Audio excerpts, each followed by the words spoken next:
సార్వత్రిక సంగమా, ప్రభు అయిన యేసుక్రీస్తు వారి ఉన్నత నామంలో వందనాలు చెల్లిస్తూ ఉన్నాను.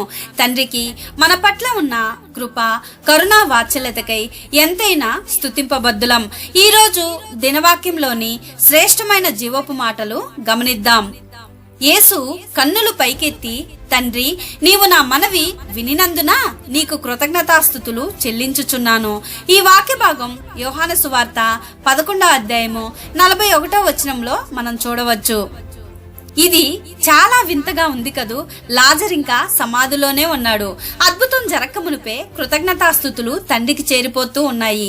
ఈ ఆశ్చర్యకారం జరిగిన తర్వాత స్తుతులు అర్పించడం జరుగుతుంది అనుకుంటాము. కానీ ఇక్కడ యేసు ప్రభు తాను పొందబోతున్న దాని గురించి ముందే తండ్రికి కృతజ్ఞతలు అర్పిస్తూ ఉన్నాడు. పుష్కలమైన దీవెన్ల వాన కురియక మునిపే ఆయనలోని కృతజ్ఞతల నది కట్టలు తెంచుకుంది.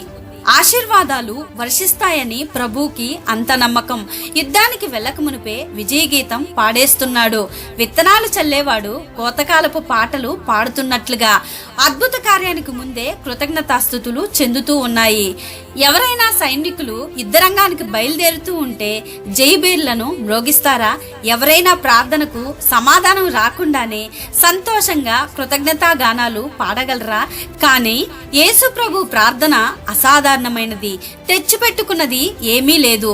అద్భుతాలు జరగాలంటే స్తుతి అనేది అన్నిటికంటే బలమైన సాధనంగా చెప్పవచ్చు. ఆత్మశక్తి ద్వారా అద్భుతాలు జరుగుతాయి. ఆత్మశక్తి విశ్వాసంతోనే ముడిపడి ఉంది. కృతజ్ఞతాస్తుతులు పరిస్థితులన్నింటినీ మార్చివేస్తాయి. ఈ స్తుతులు దేవుణ్ణి సంతోష పెట్టినట్టుగా మరి ఏవి సంతోష పెట్టవు. ఓసారి చైనాలో ఇలాంటి సందర్భంలోనే నేను గొప్ప ఆశీర్వాదాన్ని పొందాను. స్వదేశం నుండి చాలా బాధాకరమైన వార్త నాకు వినిపించింది. నా హృదయం అంతా నీడలు కమ్ముకున్నాయి.